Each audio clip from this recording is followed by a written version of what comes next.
Hello everyone, मेरा नाम है आशुतोष जादव और आज से मैं एक नई सीरीज स्टार्ट करने वाला हूँ जिसका नाम होगा एसेंशियल्स ऑफ मेडिकल फार्माकोलॉजी, जो कि केडी त्रिपाठी की बुक है, जो कि काफ़ी फेमस बुक है।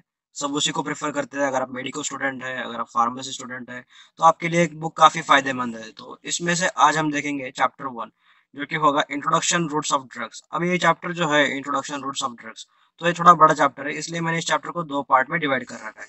अगर एक ही पार्ट में करता तो आपको भी बोर हो जाता, इसीलिए इसको दो पार्ट में डिवाइड कर रखा है। तो देखते हैं पहले फार्माकोलॉजी क्या है।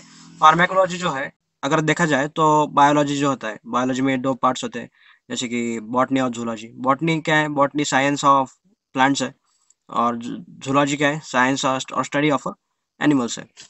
तो उसी तरह फार्माकोलॉजी जो है वो साइंस ऑफ ड्रग्स है। इसमें देखेंगे हम ड्रग के डेफिनेशन क्या है। ड्रग इज एनी सब्सटेंस, कोई भी सब्सटेंस हो सकता है ड्रग, और प्रोडक्ट मतलब दो तीन सब्सटेंस को मिलाकर बनने वाला एक प्रोडक्ट दैट इज यूज्ड और is intended to be used to modify और एक्सप्लोर फिजियोलॉजिकल सिस्टम्स और pathological states for the benefit of the recipient. मतलब आप पेशेंट के बेनिफिट के लिए एक कंबाइंड प्रोडक्ट हो सकता है, या फिर कोई एक केमिकल सब्सटेंस हो सकता है, उसे हम ड्रग कह सकते हैं। अभी फार्माकोलॉजी जो है वो टू मेन टाइप्स में डिवाइड होती है। पहली तो है फार्माकोडायनेमिक्स और दूसरी है फार्माकोकाइनेटिक्स। डायनेमिक्स देखेंगे हम पहले। तो फार्माकोडायनेमिक्स में होता क्या है कि ड्रग बॉडी को क्या करता है, मतलब अगर आप कोई मेडिसिन लेते हैं तो उसका बॉडी पे क्या इफेक्ट आता है, ये फार्माकोडायनेमिक्स में स्टडी किया जाता है। अब इसकी डेफिनेशन पढ़ते हैं। This includes physiological and biochemical effects of drugs and their mechanisms of action at organ system, subcellular level, macromolecular level. अभी ये ड्रग बॉडी में किस तरह काम करता है, सेलुलर लेवल पे किस तरह काम करता है, ऑर्गन सिस्टम लेवल पे किस तरह काम करता है, मैक्रोमोलिकुलर लेवल पे किस तरह काम करता है, यही इसमें स्टडी किया जाता है। इसे बोलते हैं फार्माकोडायनेमिक्स। अब नीचे आते हैं फार्माकोकाइनेटिक्स के ऊपर। फार्माकोकाइनेटिक्स क्या है? What body does to the drug. अब वहां पे हमने फार्माकोडायनेमिक्स में क्या देखा कि ड्रग बॉडी में क्या करता है, और अब हम देखेंगे फार्माकोकाइनेटिक्स में कि बॉडी ड्रग को क्या करते हैं। ये इसकी डेफिनेशन पढ़ते हैं। This refers to the movement of drug in and alteration of a drug by body, includes absorption, distribution, binding, localization, storage, biotransformation and excretion of a drug. अभी यहाँ पे बॉडी ड्रग को क्या करती है? एब्जॉर्ब करती है, डिस्ट्रीब्यूट करती है, बाइंडिंग करती है, लोकलाइज मतलब एक पर्टिकुलर जगह पे भेज सकती है, स्टोरेज कर सकती है। ये सब बॉडी एक ड्रग को करती है, और ये सब स्टडी करते हैं हम फार्माकोकाइनेटिक्स में। अब एग्जांपल देखा जाए पैरासीटामोल का। Rapidly and almost completely absorbed orally, attaining peak blood levels at 30 to 60 minutes, 25% bound to plasma proteins, widely and almost uniformly distributed in the body। अब पैरासीटामोल अगर कोई खाता है, ओरली लेते हैं हम उसे पैरासीटामोल को, तो वो क्या होता है कि 30-60 मिनट्स में ब्लड लेवल्स के पिक में आ जाता है। तो 25% जो होता है प्लाज्मा प्रोटीन्स में रह जाता है, और पूरे बॉडी में इक्वली यूनिफॉर्मली डिस्ट्रीब्यूट किया जाता है। यही बताया गया है यहाँ पे। अब हम आगे देखेंगे some other important aspects of pharmacology. अब इसमें हमने पहले देखा फार्माकोडायनेमिक्स और फार्माकोकाइनेटिक्स, ये दोनों मेन पार्ट है, क्योंकि वहाँ पे हमने देखा कि फार्माकोडायनेमिक्स में होता है कि ड्रग बॉडी को क्या करता है, और फार्माकोकाइनेटिक्स में होता है कि बॉडी ड्रग को क्या करती है। तो ये हो गए दोनों मेन पार्ट। अभी हम आगे देखेंगे जो कि है फार्माकोथेराप्यूटिक्स, जो कि it is an application of pharmacological information together with knowledge of the disease for its prevention, mitigation और cure. Selection of the most appropriate drug is important. यहाँ पे बताया गया है कि मोस्ट अप्रोप्रिएट ड्रग का सिलेक्शन करना बहुत जरूरी है। डोसेज, पेशेंट पेशेंट की एज जो होते हैं उसके डिपेंड डिपेंड में रहता है डोसेज कितना देना है क्या नहीं। एज हो सकती है, अगर कोई और डिसीज है तो सब रिलेटेड फैक्टर्स होते हैं, इसलिए डोसेज भी डिसाइड करना बहुत ज़रूरी होता है। और ड्यूरेशन ऑफ ट्रीटमेंट, मतलब कब लेनी है, सुबह लेनी है, शाम को लेनी है, कितने दिनों तक लेनी है, कब लेनी है, किसके साथ लेनी है, ये सब भी फार्माकोथेराप्यूटिक्स के अंदर आता है। Taking the specific feature of the patient are a part of pharmacotherapeutics. तो यही बताया यहाँ पे। अब और एक है जो है clinical pharmacology. It is the scientific study of the drugs both old and new in man. It includes pharmacodynamic and pharmacokinetics. Okay. अभी यहाँ पे साइंटिफिक स्टडी बताई गई है ड्रग्स की, जो कि पुराने हो सकते हैं ड्रग्स या फिर नए ड्रग्स जो कि इन्वेंट किए गए, या फिर it includes pharmacodynamic and pharmacokinetic investigation in healthy volunteer and in patient. अभी ऑब्जर्व करना पड़ता है यहाँ पे पेशेंट को।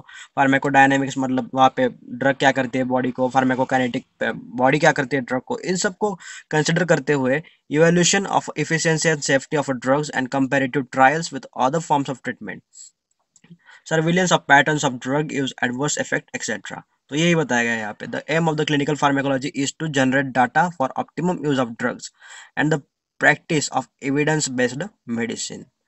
चलो, और एक है वो है chemotherapy. It is a treatment of systemic infection.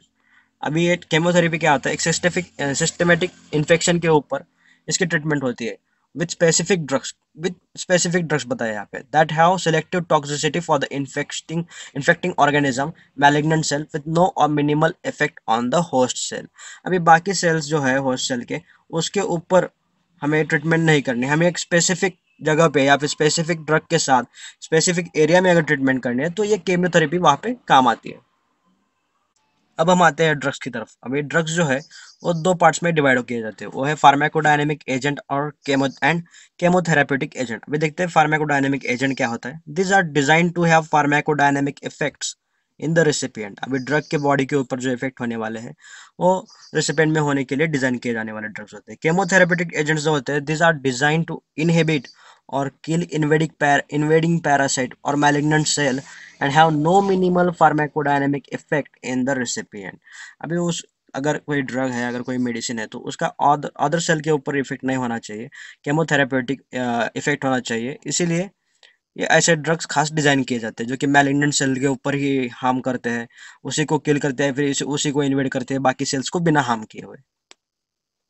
Toxicology क्या है? It is the study of a poisonous effect of drugs and other chemicals, household environment pollutant industrial agriculture homicidal with emphasis on detection prevention and treatment of poisoning. अभी toxicology कुछ नहीं बल्कि study है poisonous effects जो कि drugs की वजह से होते हैं उसके ऊपर, जो कि पॉइजनस इफेक्ट कैसे हो सकता है। अभी कोई ड्रग है, ड्रग केमिकल फैक्ट्री है तो उसमें से ड्रग्स है, उसका इन्वायरमेंट में कुछ इफेक्ट नहीं होना चाहिए, इंडस्ट्रियल एग्रीकल्चर किस जगह पे कितना इफेक्ट होता है क्या नहीं, ये सब स्टडी करने के लिए टॉक्सिकोलॉजी है।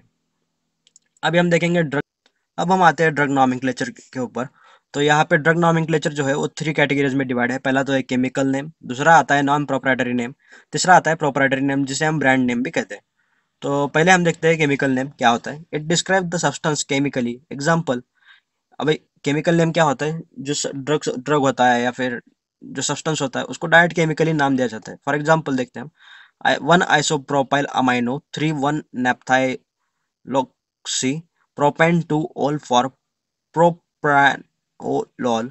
This is cumbersome and not suitable for using in prescribe. अभी देखिए ये जो इतना बड़ा नाम यहाँ पे बताया गया है ये केमिकल नेम है। तो ये अगर अब किसी हम टैबलेट को, ड्रग को नाम देते हैं तो लेने में इसको काफ़ी डिफ़िकल्टी आती है, जो कि सजेस्ट करने में या फिर किसी को प्रिस्क्राइब करने में डिफ़िकल्टी आ सकती है। इसीलिए केमिकल नेम है ना ज़्यादा यूज़ नहीं किया जाता। फिर आते हैं हम नॉन प्रोप्राइटरी नेम के ऊपर। It is the name accepted by competent scientific body और अथॉरिटी। जो कि कॉम्पिटेंट साइंटिफिक बॉडी है, अथॉरिटी है, उन्होंने एक्सेप्ट किया गया नेम होता है नॉन प्रोप्राइटरी। ये भी ज़्यादातर हमें दिखाई नहीं देता, बल्कि हालांकि जो मेन यूज़ किया जाता है नेम वो होता है प्रोप्राइटरी नेम, जो कि जिसे हम कहते हैं brand name. It is the name assigned by the manufacturer, जो कि मैन्युफैक्चरर कंपनी वगैरह होती है तो वो इसको नाम देती है। एंड इन हिज प्रॉपर्टी और trademark, one drug may have multiple proprietary name. Example Eltol, Atcardil, Atecor, Aten, होते हैं ऐसे नाम। फॉर एट, ये सब नाम किसके लिए है? एटोनोलोल के लिए। डिफरेंट मैन्युफैक्चरर ने दिए गए नाम है। Brand names are design to be catchy, short, easy to remember and offer suggestive. Example, Lopressor suggesting drug for lowering blood pressure. Brand names generally differ in different countries. Example, Timolol, Malated, eye drops are marked as Timpotic in USA but as Glucomol in India. अभी एक country के अनुसार, उसके brand के अनुसार अलग अलग नाम दिए जाते हैं। तो ये इजी होता है सजेस्ट करने में, इजी होता है किसी को याद रखने में वगैरह, इसीलिए ब्रांड नेम्स दिए जाते हैं। तो बस आज के इस एपिसोड में बस इतना ही। पार्ट 2 में इसके आगे का हम देखेंगे। तब तक के लिए बाय बाय।